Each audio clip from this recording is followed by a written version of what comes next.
Hello, friends, and welcome to Storytime. Today we're going to be reading the book Bessie Smith and the Night Riders.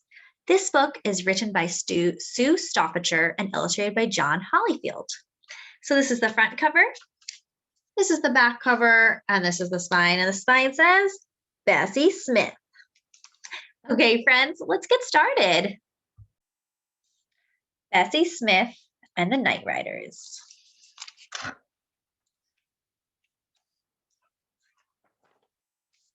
This is the title page. It seemed like the whole town of Concord held its breath the day Bessie Smith rolled into the station. Bessie was the most famous blues singer in all the South, maybe even the world.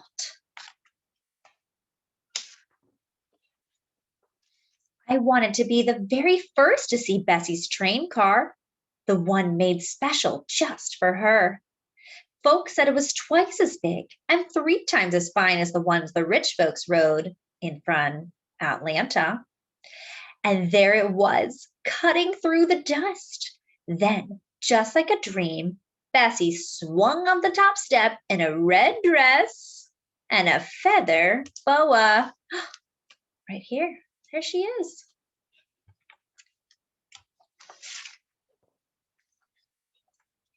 She looked us over and sang like her heart was breaking. I've got the blues, I feel so lonely. I'll give the world if I could only make you understand. It surely would be grand. Flicking her feather boa over her shoulder, she shouted to the crowd, it surely would be grand to see every one of y'all tonight at the show. I pressed my hands to my hot cheeks. Folks poked me, stepped on my feet, but I didn't feel a thing except Bessie's words wrapping themselves around me. There she is. Oh, I had a powerful urge to see Bessie sing that night, but a girl needed shoes, a Sunday dress, and a change in her pocket to see the Empress of the Blues. No, Bessie wouldn't sing to raggedy old Emmarene Johnson. Bessie and her troop set up their tent on the edge of town. That night, I hid myself in the woods and watched as every single ticket was sold.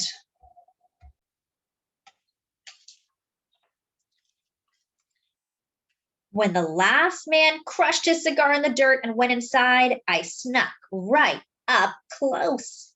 And when I was sure no one was looking, I pulled back a tent flap for just one peek.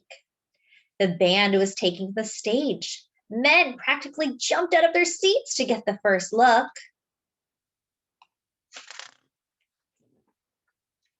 And there she was, waving that feather boa and singing, Whoa, Tilly, take your time. You might not think the crowd would fancy a gal as big as Bessie, but when she came on stage in her sequin dress and her strings of pretty pearls, every eye was on Bessie Smith.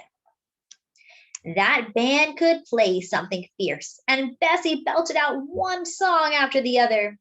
Give me a pigfoot, Lady Luck Blues, You Don't Understand, and Ticket Agent, Ease Your Window Down.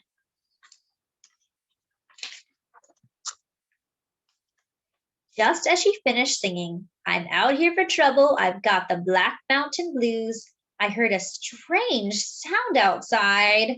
I peeked around the side of the tent and waited for my eyes to get used to the darkness. That's when I saw them.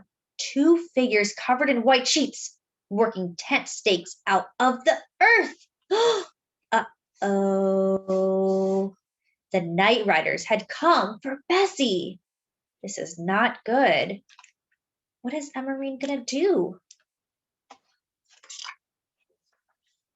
I shook my head to get my thinking straight. Only one thing Night Riders were good at, and that was trouble. Someone had to warn Bessie.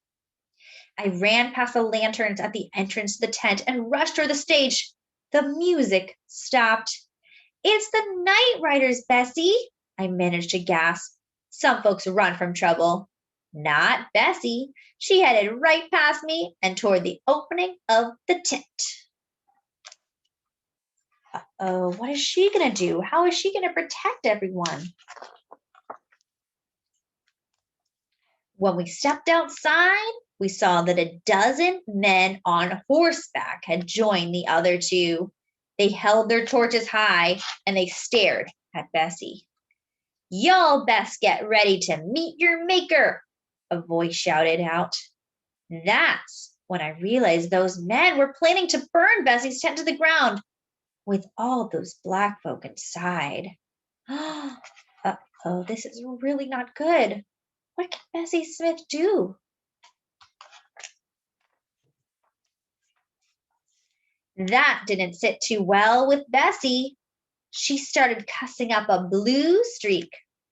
You just pick up them sheets and run, she hollered, if you know what's good for you. But then she seemed to understand this called for more than shouting. So she stopped all that and stood for a minute.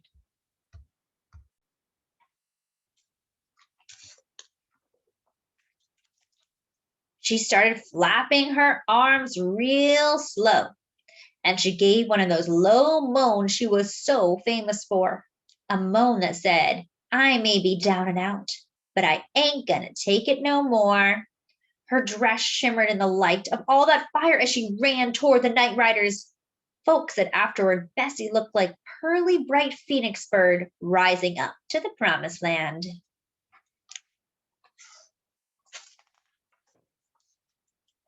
I bet those horses never seen anything like Bessie that night.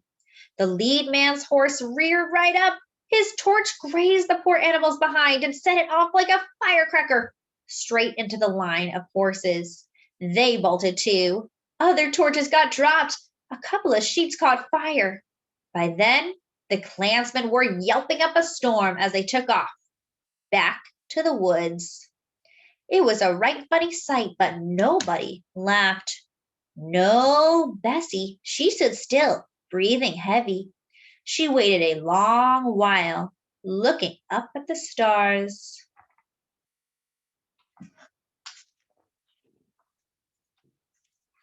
Finally, she turned around, walked straight up to me, and shook my hand. Bessie led me to a seat in front. The audience was still in some shock, so Bessie's first job was to put some backbone in them.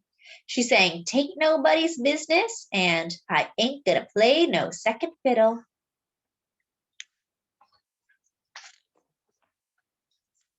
And then they clapped and they shouted.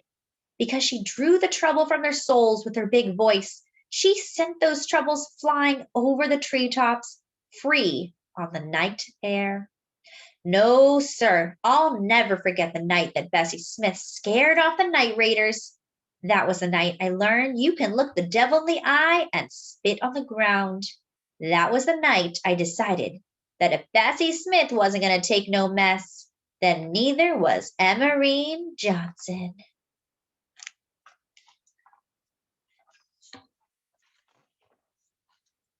The end. Here's an actual picture of the real Bessie Smith, and the real night riders are the Ku Klux Klan that tried to destroy everyone inside the tent that night.